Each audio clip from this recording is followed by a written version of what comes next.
Okay, so let us start our today's discussion, and we will discuss a few more things in Python today, and then we'll look up some problems, some real problems. Real means that something that of use, if you wish.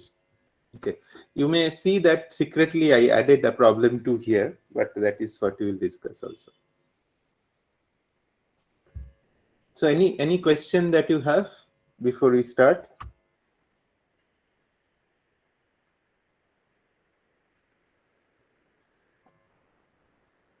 All right. So the first thing that we'll look up today is to find out take a number in input and find the factorial of this number. It's as simple as that. And for this, we will make use of for loop that you have learned. Okay. So how will you write the code? So something is written already here. So, but still, let me just go through it once more and I will write it live.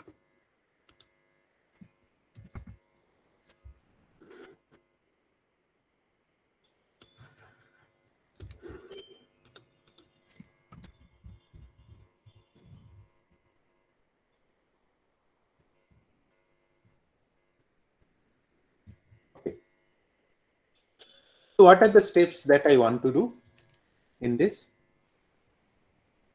What I want to do is,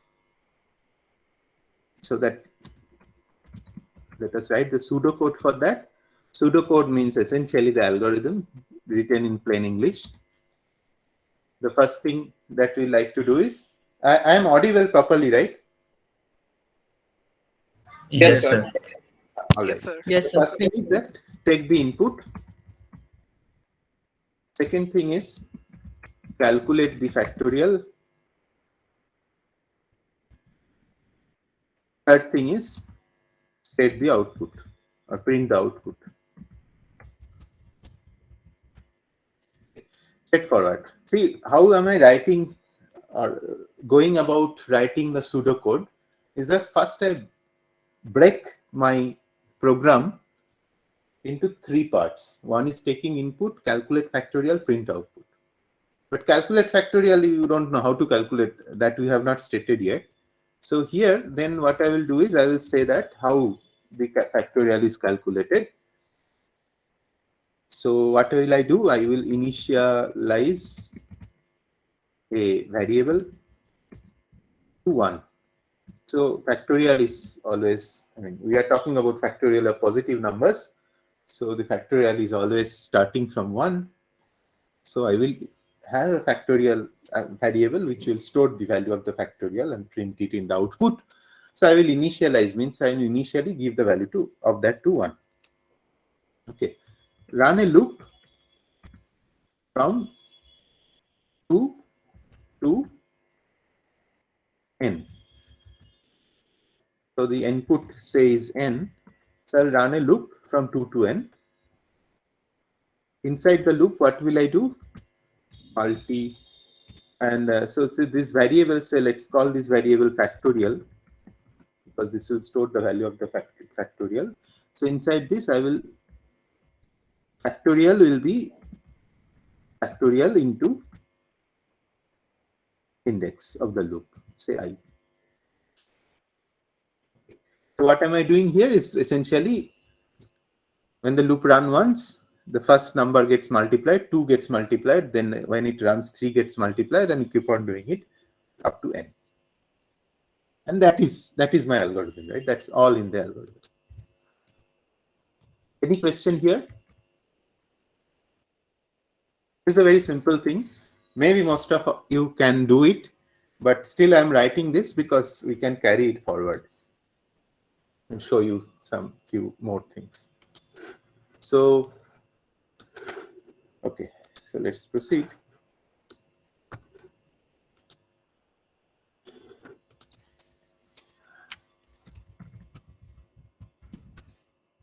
That's the usual drill to start with. Now, so we'll write it and then modify it. So first I want to get the number n, and you know that I can use input to do that. And input previously we used this way without writing anything here. But we can write the statement of the input that you like to see when it is asking for the input.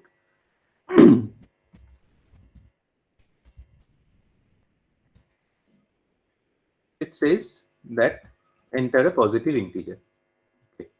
And then I can, this is just beautification of the code. This will help you when you are actually running the code. So I say that this program calculates factorial, and I want an extra line after that. So I say /n, which is new line.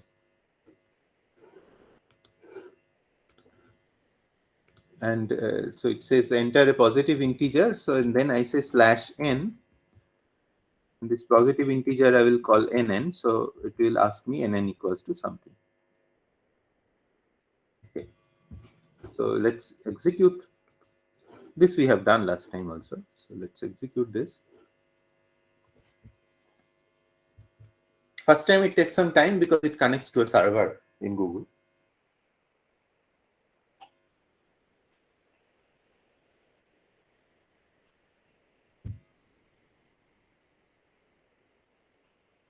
Okay, so enter a positive integer, say 4. Nothing else will happen, obviously, because we have not given anything else. We have not asked anything else. Okay, so let's carry forward. Go forward, sorry. So calculate the factorial. So this first step is done. So this is 1. Take input. This block of programming is done. The second block is calculate the factorial. What is this block doing? So we said that we'll have a variable which will initialize to 1. Initialize means that you give by hand, you give it a value. And then I run a for loop.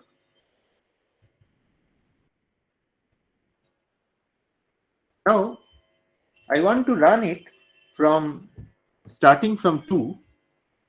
You can run it from 1 as well, because if you multiply by 1, nothing happens.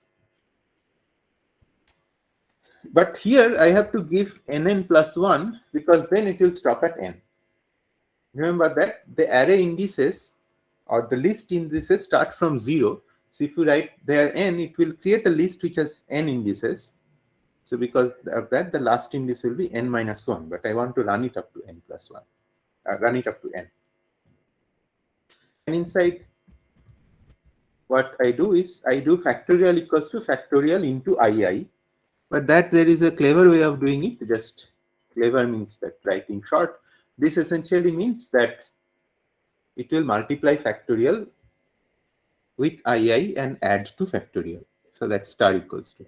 You can also do plus equals to. It will add and then give the value. So plus equals to ii. So the second block is done. The factorial is calculated. Now the third block is print the output. And how do I print? So say I say print.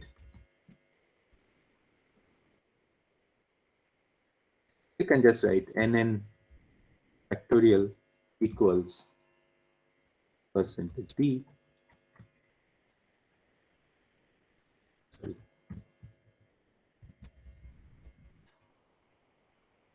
I want to write down what factorial I am calculating. So I also use a %d here. So then I have to, if I do nn here, then it will calculate the nn factorial and write it that way. So let's run it. Say 3. What is 3 factorial? Somebody? 6.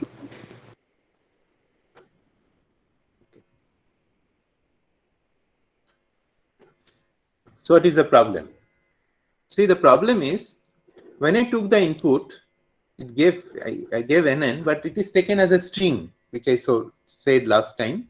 So I have to typecast it as an integer. So this we did last time as well, and I forgot to do here. So just do the typecasting and run it again. 3 is 6. So it gives 3 factorial equals to 6. Okay. Simple. Any question? Line number 24. So one of you is asking, what is line number 24? This is a short form of writing this. It's just a short form of that. It's an extra syntax that you have which does this calculation. Sir? And yeah. Sir, if our for loop is multi-line, not a single line, do we have to do the parenthesis as we do in C?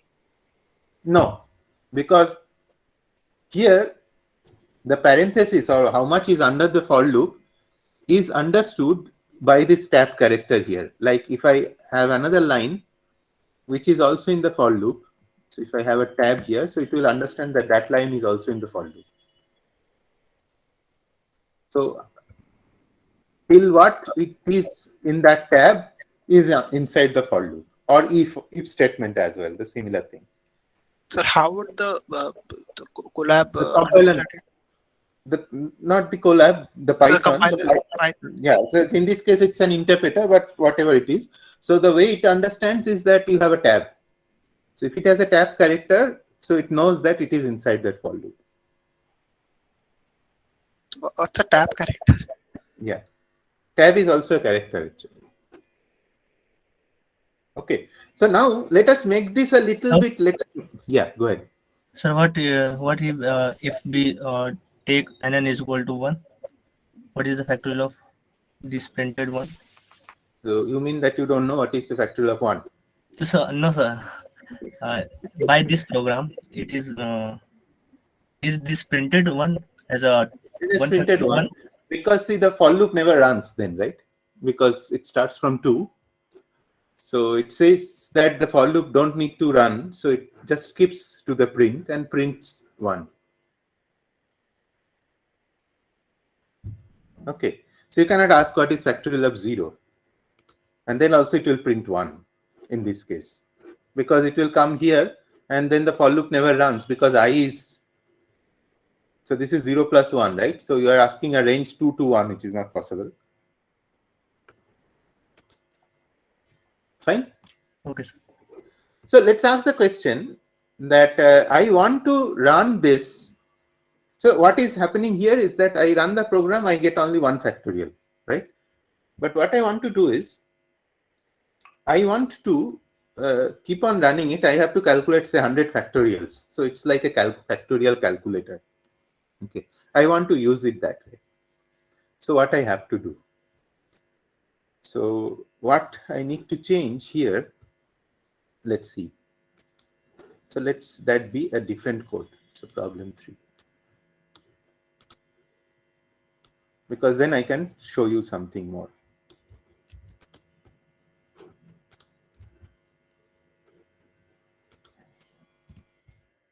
So given inputs, given inputs of n, find factorial of n.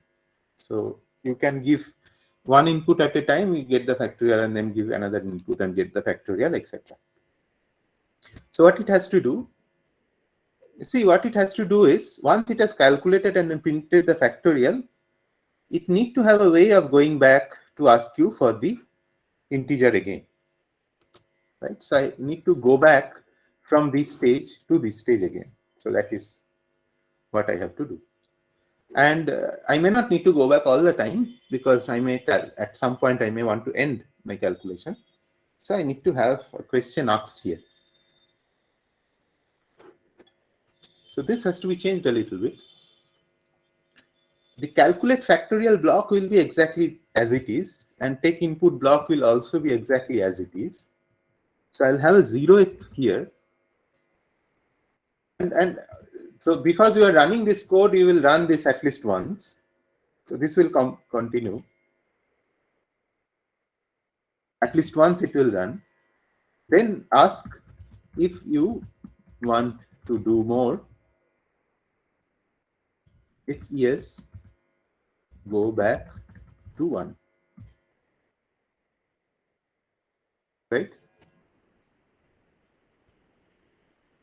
So one way of doing it, so you see that there is now, you require another loop because it has to go back to 1 and then run it again. So that's a loop, right? You run the same thing many times is a loop. So you need another loop. But you do not know how many times it will run, because here Factorial will run some n-1 times. Here you do not know how many times it will run. It will run based on a condition which is yes, right? So the way we will write it here is using a while loop.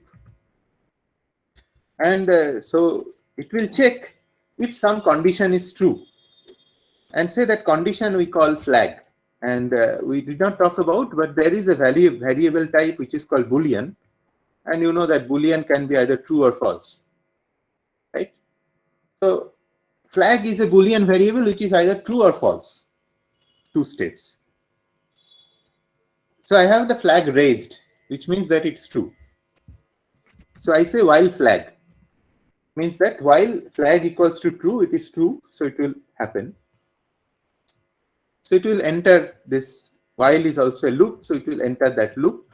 And you see again, because everything else, this entire block now has to be inside the while loop, because it will only happen when the flag is true. I have to give tab to all these things now. And this for now will get an extra tab.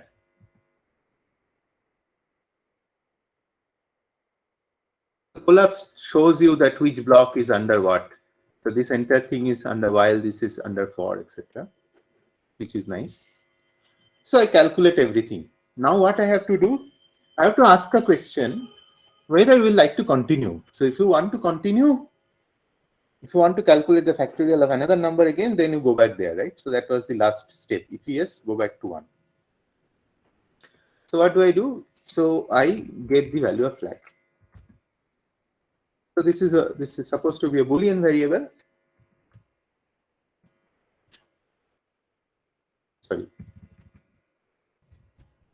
I take the input again. Just a second. Let's see how to do that. So what do I want?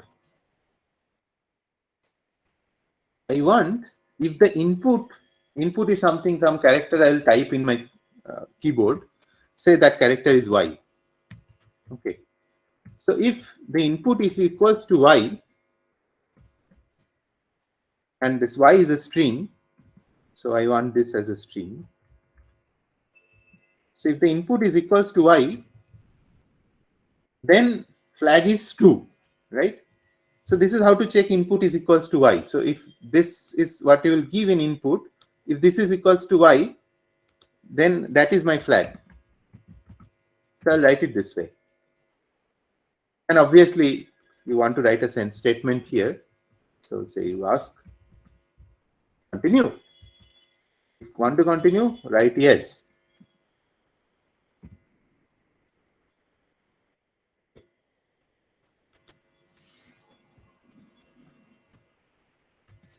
So this is what it will check. So let's see what happens now. Now there is a caution, which is that you are running somebody else's machine in Colab. Hello. Yeah. Just a second. So you don't give a number which is very large, because that may create problem. You can try the same code in your own machine and check what happens. Yes, go ahead. Go ahead. Somebody was trying to ask something. All right. So if I give 5, then it calculates 5 factorial is 120 and then ask me if I want to continue. And I say type anything other than y. Then I don't want to continue, because if I want to continue, I have to press y, it comes out. Okay. Let's run it once more. So I give 5 again or 4 again. and it asks me, so I say capital Y. So it asks me to calculate another number. So we have calculated a computer which calculates the factorial, or a program which calculates the factorial. Question. If you don't understand this step, please ask. This checking. So you are, uh, Yes.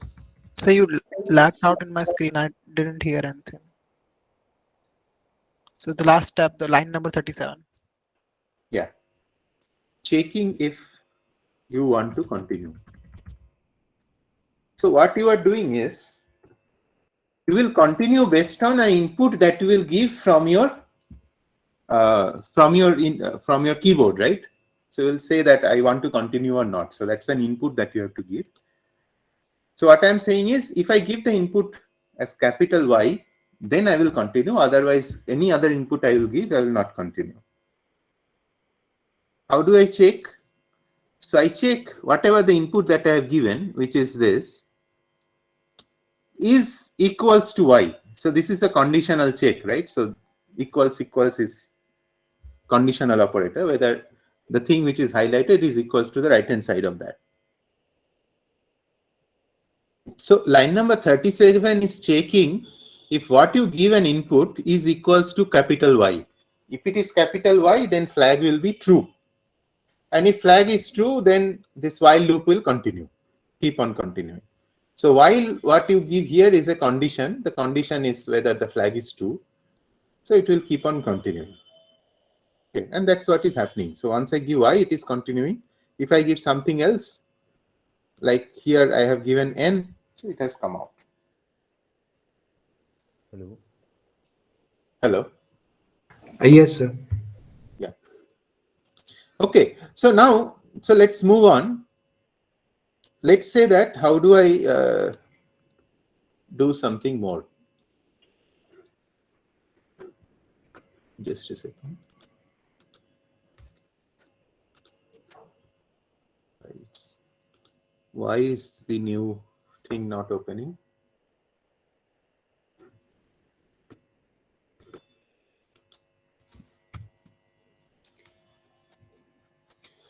All right.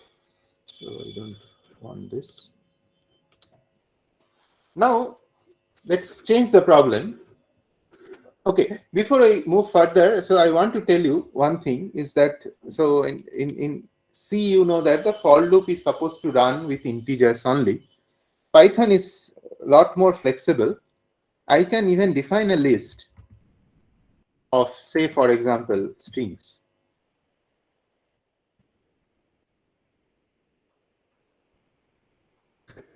And I can run a for loop on this.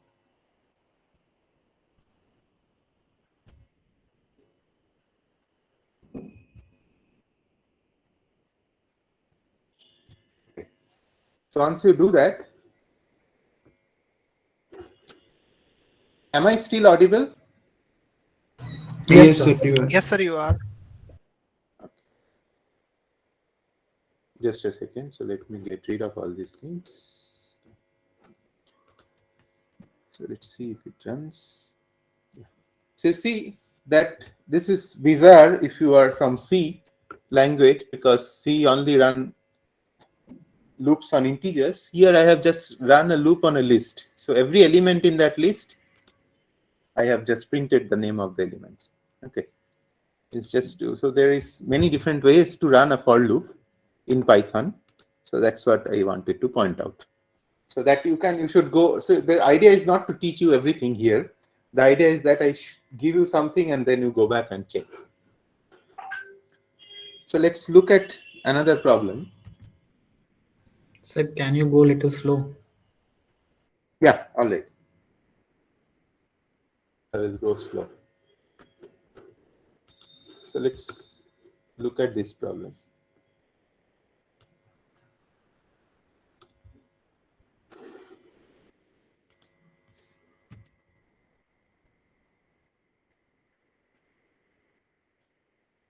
So can anybody, what is the definition of NCP?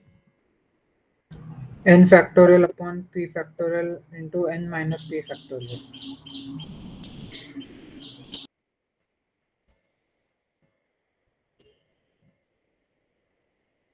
And p is supposed to be less than equals to n, right? Yes, sir. So this I want to calculate. All right. So what do you think here? So what do we know of this? So I have to calculate factorials, but 3 times, right? So it seems that if we look at the previous problem, there was a block of program which calculates the factorial, but now I have to run this block 3 times, write this block 3 times, which is not very good, right? You don't want to do a single assignment 1 time, but this you are asking to write 3 times. So how to do that? So if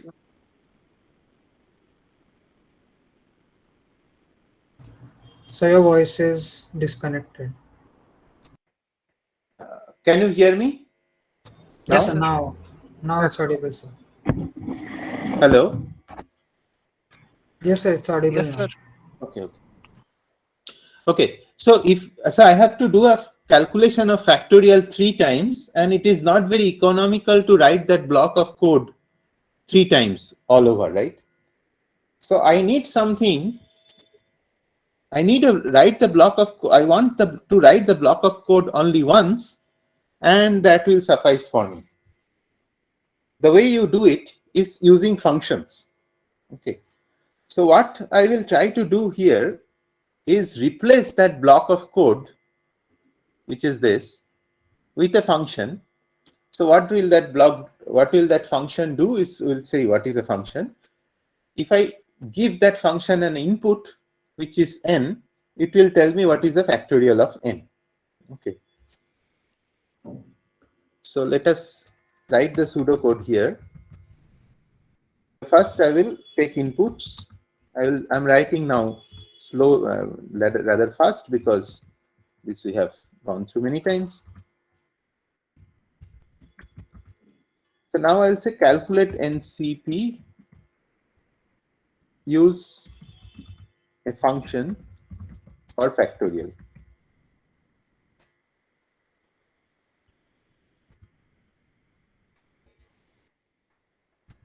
So this is what I will do.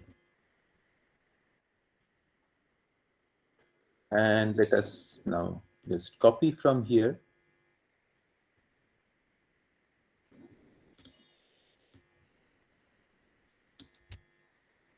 Or let me just copy this entire thing, and then we'll modify.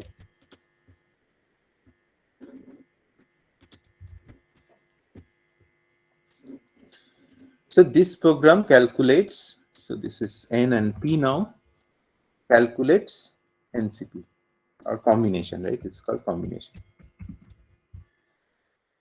Enter. Instead of doing all this, I can just say n.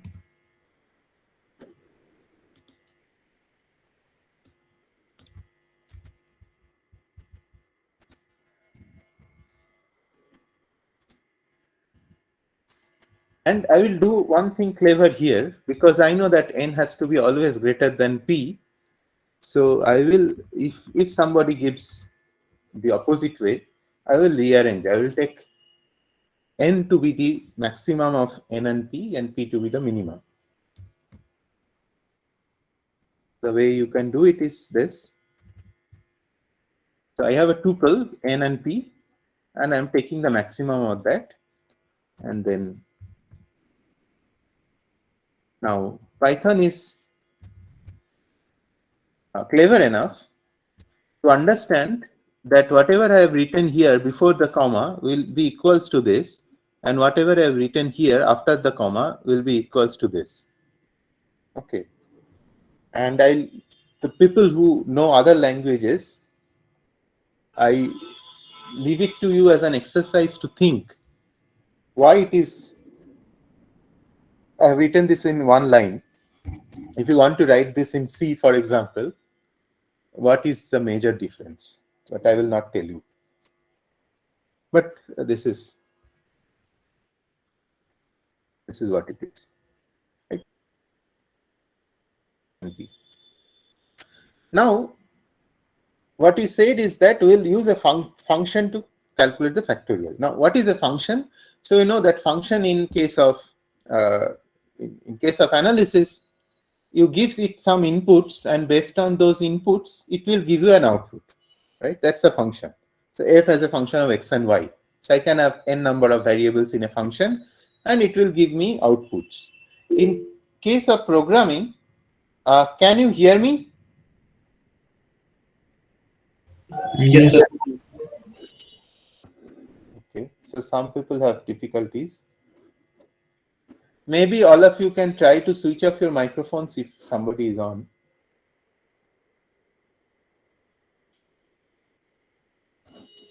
Akanksha said I am not audible. Akanksha, am I audible now? Maybe then it's a problem at your end. Okay. So in case of programming, in case of Python, a function can have multiple inputs and it can give you multiple outputs as well. Okay. So let's see how to write this factorial function. And it's rather easy. Calculate the factorial using a function. The way I write the function is that I start first. I have to define the function. So the define is this. So let's call this factorial itself, and I need only one argument in this function. So I call it nv. And then inside that function, I exactly do these steps. So I initialize it to 1. I range from 1 to nv plus 1. And whatever I get at the end, I have to return that value. Okay. So what this part of the code does is, let us copy this. So once you write this, this is now we have learned how to write a function. So once you write this,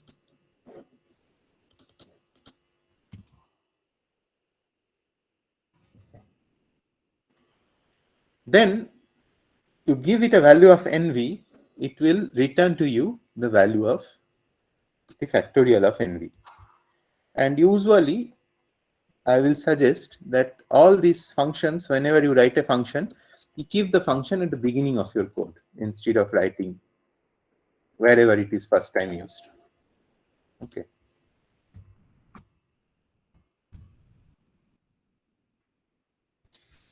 I've just written something which is supposed to calculate the factorial.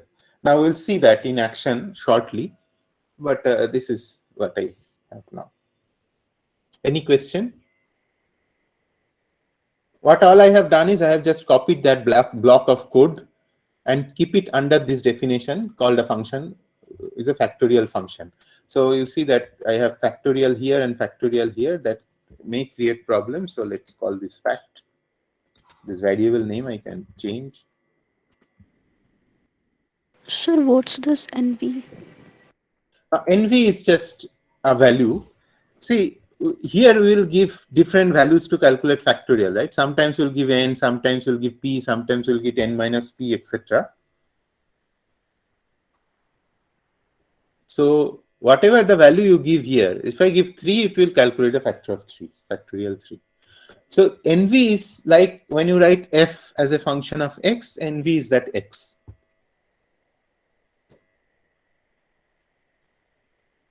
Okay. Okay, sir. So for example, if I can use it to calculate the factorial of n and show you, so you can just say nn, or again, let's call this factorial value.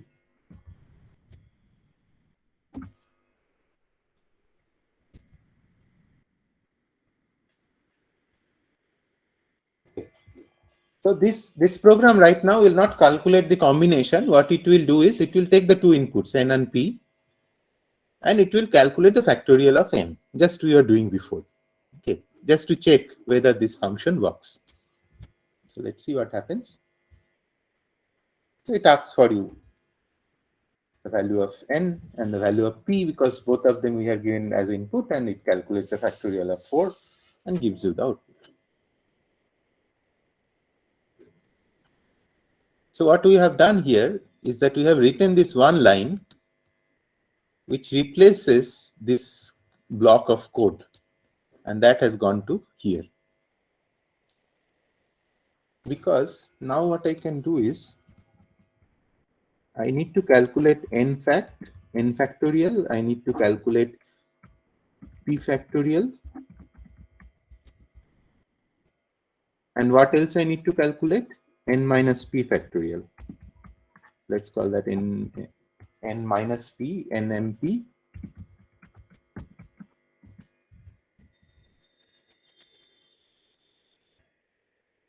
And then ncp is by definition n factorial minus p factorial, sorry, divided by p factorial and nmp factorial.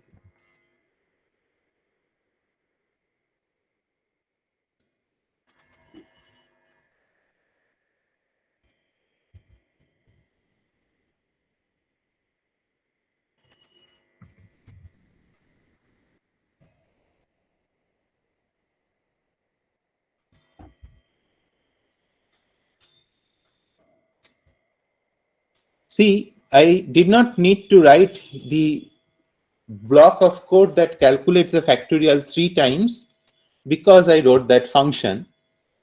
It calculates, I just call that function 3 times. So the function has a definition which is here. Inside the definition, this is the name of the function.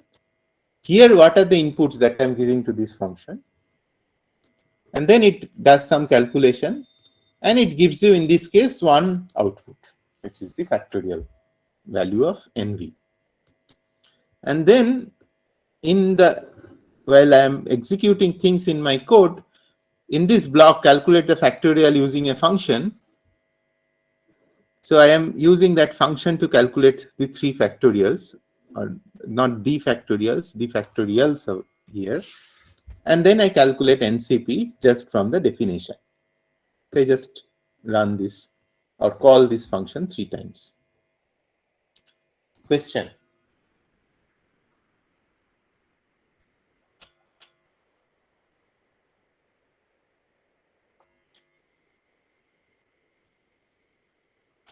और line हाँ, 37 multiply रहेगा ना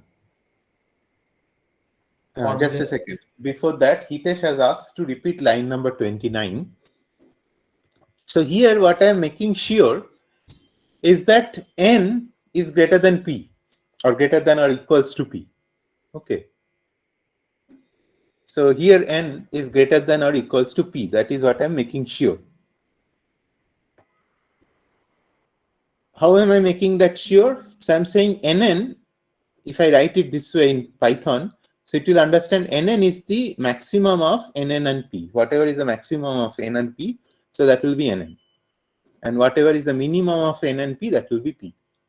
Okay. So in this case, previously we gave input to these numbers. So nn is set to something and pp is set to something. So nn is set to 4 and pp is set to 2. So even if I gave the input the other way around, after this line, the larger will be n and the smaller will be p. Yeah, you were asking, somebody was asking something else. Here, ncp. So you are asking why I have these 2 slashes, right? So there are 2 divisions. You can write it this way also.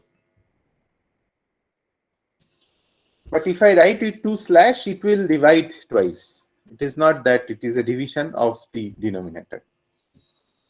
Okay, they're equivalent. Any other question? Else we'll give it a try.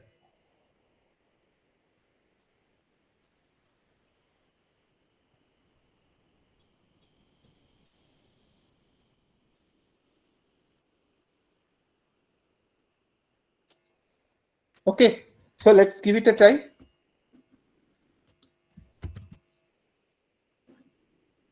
Tell me some value of n, somebody. 5, 3. 2, What is n? 5c2? 10.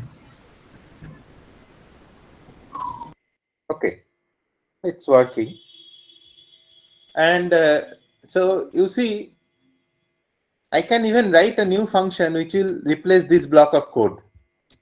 Because in some cases I may need to use a combination thing. So I can even write a new function which I say call combination. What will it do? So it will take now 2 inputs and do this job.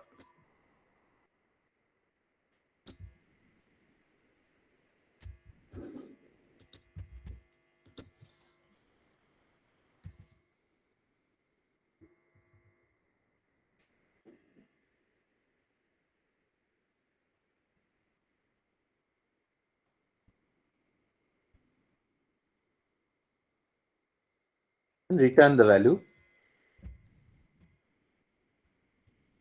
of NCP.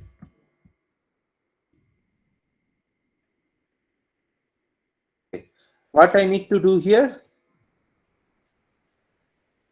So let's okay. So let me do it, and then I will address that issue.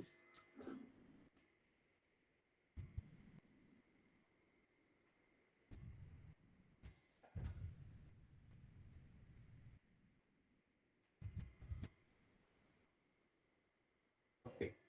So maybe I need to calculate the combination many times. So because of that, I also wrote a function called combination. And that exactly does what it was doing earlier. Any question?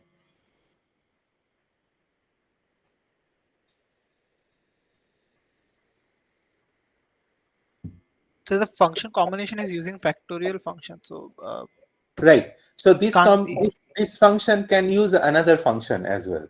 There is no problem. So this function is using the factorial function. The factorial function is also defined. So that's all right.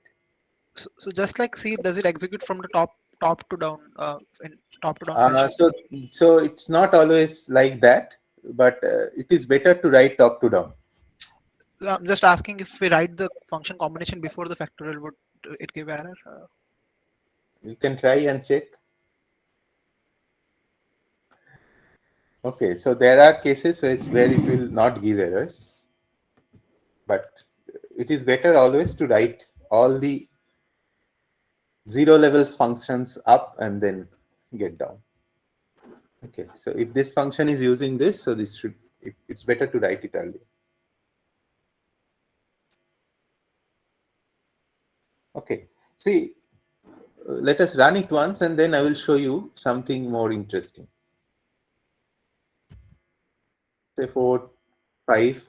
You see, I gave p greater than n, but it understood that it has to calculate 5c4. Okay. But here is the interesting thing. I can use this factorial function here as well now. The factorial function, once it is run in Python, it's there in the memory. So I can just use the factorial function this way. Okay, it will give me the output. I can use the combination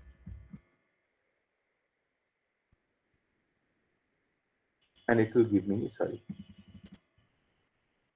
and it will give me the output. And you realize that there is a point here. That is because while returning this can become by definition a float. I mean, in general, a float because you are dividing. So I should enforce that this is an integer. So now, you see, I have changed this function a little bit. Unless until I run this code, this function will not change in the memory. So I have to run this code for this change to take part in change to happen. And after that, if I run combination again, then I get an integer as output. I don't get that floating point. Okay. So in Python, this is sometimes kind of useful, right? So because you don't need to run the code again and again, the full code, you can just call that function from the terminal here and get the output. And you can have functions which are returning in case of Python more than one variables. Like for example, here I could have written n factorial, p factorial, nmp factorial, all these things along with ncp.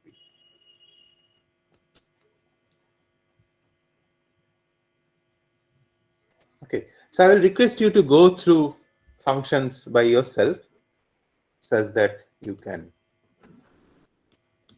get more familiar with these. Any question? Sir, if it will return more than one value, then how can we call up a certain value? Right, very good question. I was expecting that. So let's define a function and let's see how it happens.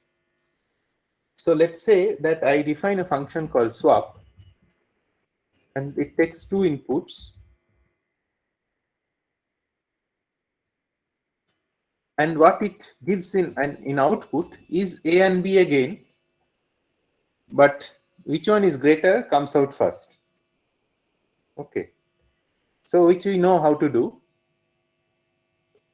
How do you do this? You just use this part of the code, right?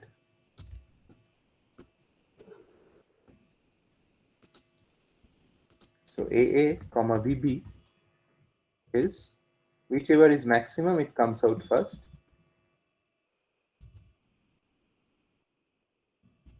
Then the other one. Maybe it is not a very good way of writing the code, but it will show you the. So now I can return both A and B. So what this function does is it swaps A and B such that the first one is always greater. Okay. So now see, I have not run a piece of code which will call this function. I've just run this function, right? So now I can ask 4 and 5. I can ask it to swap. It has swapped. So it has returned a tuple. So if I give 14 and 5, it will return 14 and 5 as a tuple. I want to get these numbers. So I can say A and B swap 14 and 23.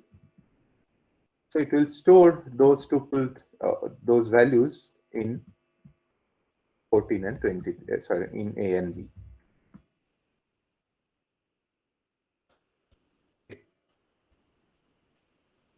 Does that answer your question? Sir, but what if we want just one of the values to return? Yeah. So I have stored them in A and B now, right? When I'm calling the function. So if I want the value A, I just use the variable A. Okay, okay, sir. Okay. Any other question? So there's no way to just take one of the value and discard the other one.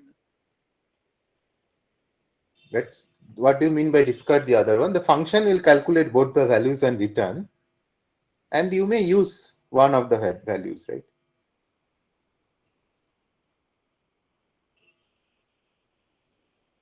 See, what it is written is a tuple, which is, if you remember, it's not mutable. So those values A and B, whatever it is returning, are fixed values. Now, if I want to take one of them, I can just choose one of them. I can also do it different way. I can say that C equals swap. This will also work because it will return a tuple, right? This will also work, but now because it's a tuple, so I can call C0 will be 1 and C1 will be 1. Okay. So you will get all the values. You can choose to use some of them.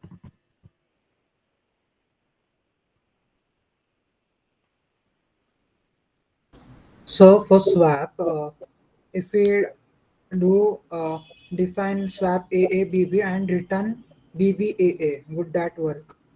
Will not work, right? Because sometimes maybe AA is already greater than BB. So it's not only swapping, it's swapping based on a condition, right? Yes, So sir. Yes. let's call this max or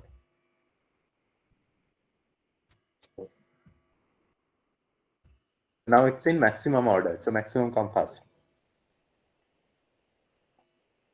Or descending order if you would wish. Okay. So if you go to your problems.txt file, now there is a class assignment over there. Write a function by implementing a sorting algorithm that can sort the numbers in an array in order of smaller to larger. So here, this is only two numbers, but this is in order of smaller to larger. The function must take the random array as input and return the stored array as output. So this is what you have to try now by yourself.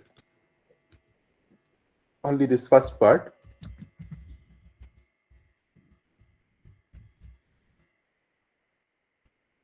I will guide you a little bit and then you will try by yourself. And one of you can show me the.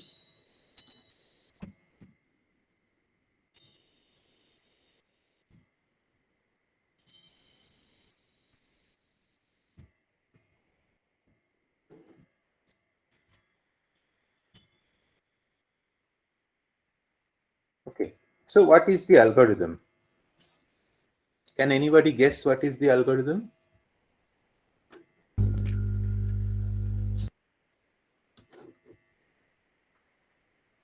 Like bubble sort algorithm. See, that's a name.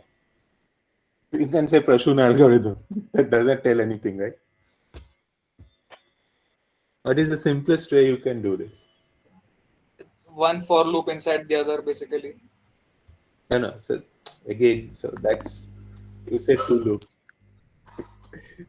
Sir, we What? find the minimum element in the unsorted array and swap it with the first element of the unsorted array.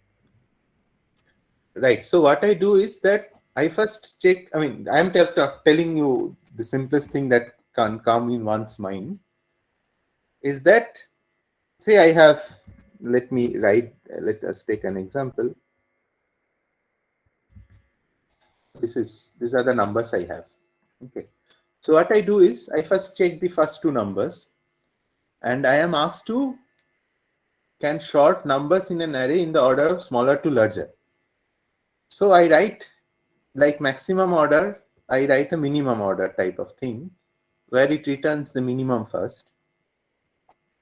So I write a function which will get the first two as input and return the minimum one of that. Okay. And then I do the same thing with the second and the third and keep on doing it, or rather the other way around. So I take the first two and return the maximum of that. So the maximum is 3. So in the next line, it remains as 1, 3, 6, 8, 9. Then what it does is that it checks 3 and 6. Okay, so I have somehow, fine. So let me change this to 4. Take home the algorithm. So 3 and 6 it checks, and then again 6 is greater than 3, so it keeps like that. But then it checks 6 and 4. But now 6 is greater than 4, so it swaps between these two.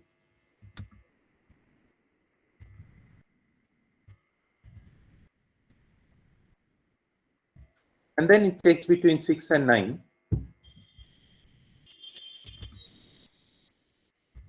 So that remains as it is. So you see that the example that I took is shorted by now. But say that, let me change the example a little bit. Instead of 6 here, what should I write? 2. Let's see then what will happen. First 1 3 says 1 3. Then this is 2 now. So 3 2 will become 2 3. Then it will move rightwards. Okay. So this I can. So once I have done this loop once through the all 5 numbers, you will see that the maximum number will always be in the right hand side, the last element in the loop. And after that, I mean, if you keep on doing this, so then you will see that this will be the next maximum number, this will be the next maximum number, etc. Okay. Okay, so let me not give you to write it right now. So you can think of it and write it down after the class, I mean, as a homework.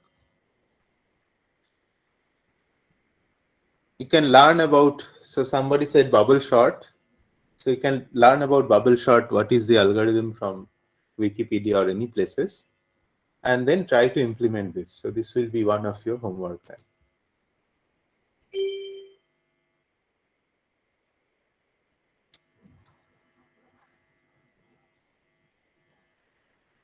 Okay. Any question? Otherwise, we will move to a different thing, which is plotting now. And that's the last thing. So we can also do finding the empty list. You can? Like we can choose a element which is minimum in this list, and we will make a new list by appending the elements. Right. You can do, yeah, you can do that. So what he suggested is that you find the minima of this list. See, this is one algorithm we discussed. So there is another algorithm somebody is suggesting. You can try to code it this way also. Is that okay? So this is my say 0. Fine. So I find the minima of this list, which is 0. So I keep that in an empty list. I mean, keep that in a list. I take out the number. So, and after that, I take out the number 0 from here. So I have only these 4 numbers. Okay. Next, I find the next minimum. Again, I run the minimum function. I find the next minimum, so which is 1, and I take out that from my list. Okay. Then I find the minima again, take out that. So this is what you are suggesting, right? Yes, sir. Okay. So that also is this also is an algorithm. So what you can try now is to write it in these 2 algorithms. Not right now, but later. So what you can, yeah, can you write, this is an easier algorithm to write in Python. So can you write this right now? So this is your first homework, classwork. So we will take a list as an input, and then this is what it will do. Just a second. So let me show you something more such that it will be easier for you to write this code. So like we talked about NumPy so far, right? So there are other Python modules also, and inside a module there can be a submodules. So there is a submodule called random inside NumPy, which is very useful. So I can import that. So what it does is it has some functions which can create random numbers, or so-called pseudo random numbers. Like for example, if I want to create a set of pseudo random numbers which are all integers between 2 numbers, say between 0 and 500, and I want to create say 32 such numbers. So I can do that by calling this. This is not NP, so now I have to use nr, because that is the random number library or module. So the reason I am saying you now, this AA is all these random numbers. A is all these random numbers between 0 and 500. Okay. The reason I am asking you, showing you this, is because this can be your list which you will like to find out or like to arrange from minima to maximum order. All right. So can you try to do write a code which does this? So what all I have to do is find the minima. First, make it a list. So I can. So this will make a list called AA now. What happened?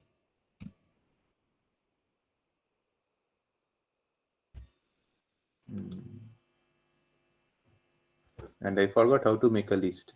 Any of the TAs knows how to make a list from an array?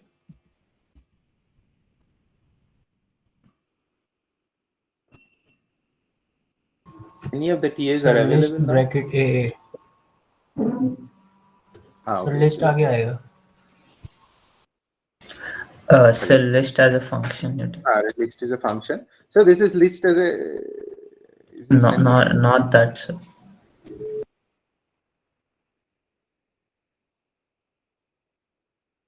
Then what?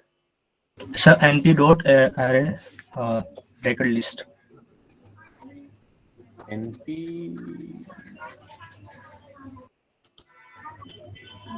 I didn't get. Can you repeat?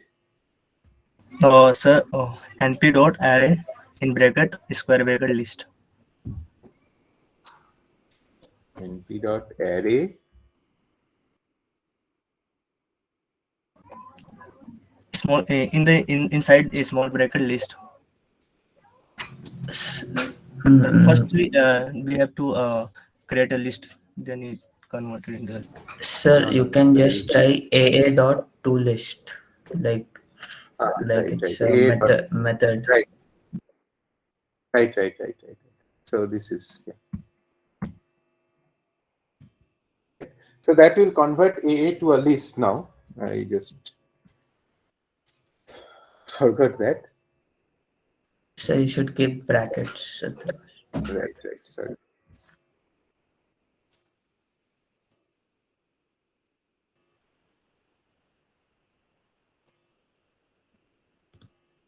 No, okay. No. So the problem is that your A is gone now because probably this is fine.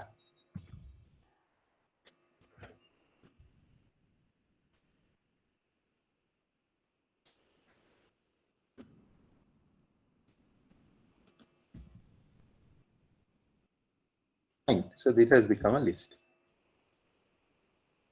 So list does not have that array. So when you print a list, so that array thing is not written before it. So now you can take such a list and try to print it in ascending order. So I'll give you 10 minutes for this. So 4:13 or maybe 15 minutes for this. So we'll meet at 4:30 and then we'll discuss plotting.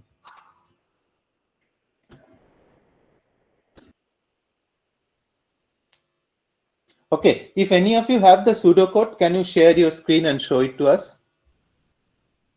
Yes, sir. Who is it? Yeah, sure. Aditya Kapdi. Yeah, go ahead.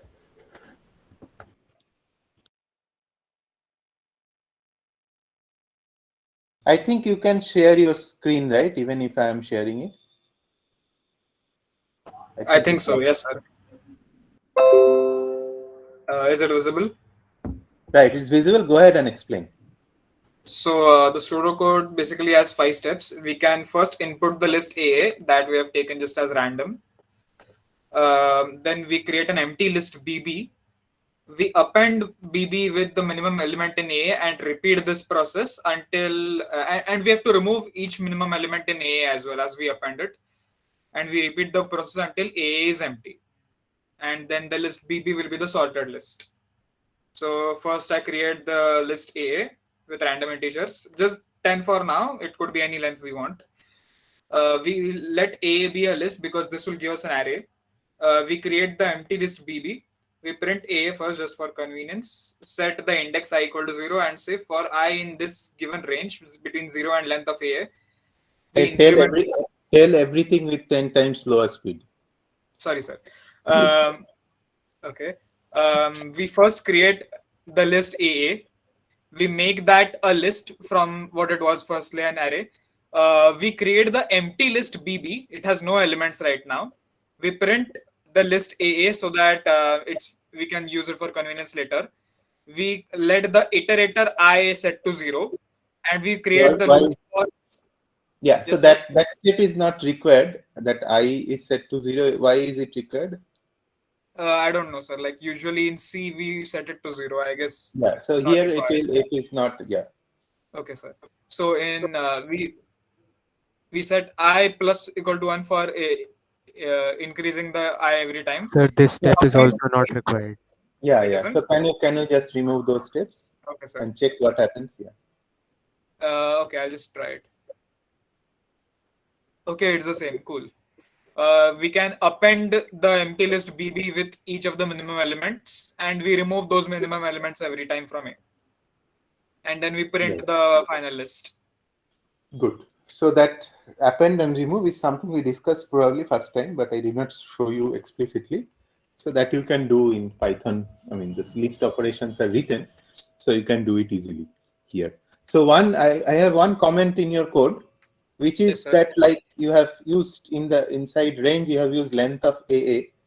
So it is wise always to calculate those separately, because maybe the length of AA is required somewhere else in your code. So whenever you are saying length of AA, there is a piece of code running to calculate length of AA, right? So you don't want to run that piece of code multiple times.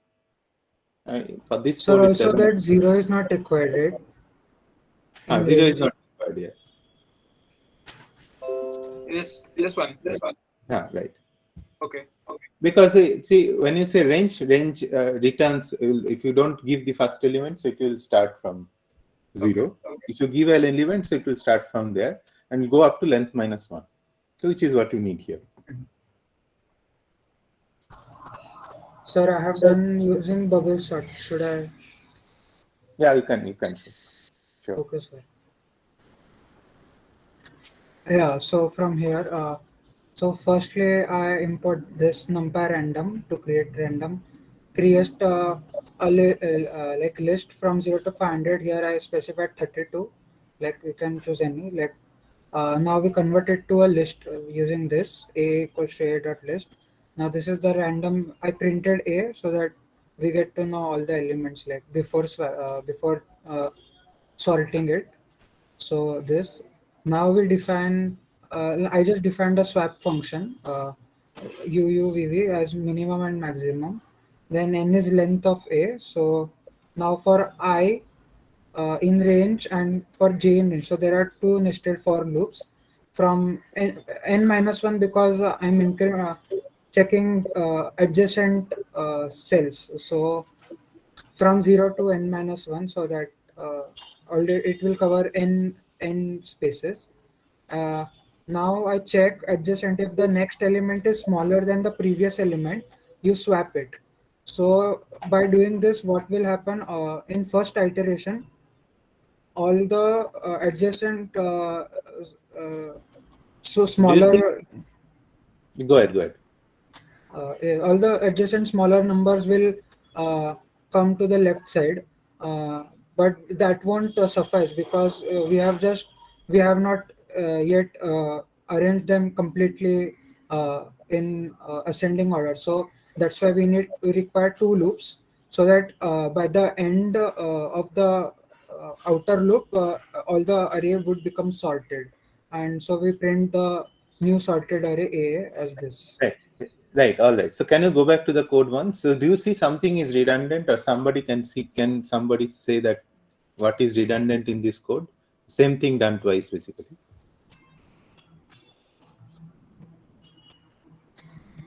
So we don't need a swap function. You can just use a container variable, temporary variable.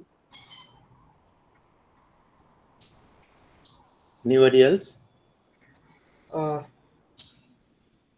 See, what you are doing is wait. Keep it This, as right? it, keep it as it Okay. is. Keep it as it is. See, what you are doing is you are first checking, right? A j plus 1 and a j Yes, lesser sir. than. So, But the same thing you are doing inside the function as well, right? You are yes, sir. changing. Yes, sir. So directly here, aj plus 1 comma aaj, right? Right. That if statement is valid if we are not doing this ordered swap, just a normal swap like UUVV is equals to VVUU kind of swap. Right. So if you want to just do a normal swap instead of doing the ordered swap, then that if statement is required. Yes, sir. Yes, sir.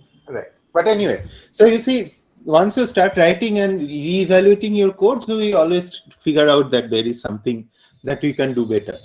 That's well. Okay, sorry. I just I made a function named created a function for bubble store named bubbly, and we start a loop from the range starting the iteration from the 1 to the length of the list that we have, and under iteration, and we just shift the element one by one. So we take first element and check if it's less than the other one. So this is Take it so in. this is exactly the same thing that we saw a little while ago. You have written the function a little different way, but it's exactly the same thing, right? Yes, sir. Yeah. All right. So just But your sorting has happened opposite. yes. Oh, sorry. But anyway, so that's all right, and then you will realize that there is a function in Sir, NumPy which will I think it's right now. It should be more than. yeah, it's okay. See, there is a function in NumPy which does this job for you, so you don't need to do the sorting. Let's come back to our discussion. So can you all go back to the Colab that I am sharing? And I have copied a problem over there.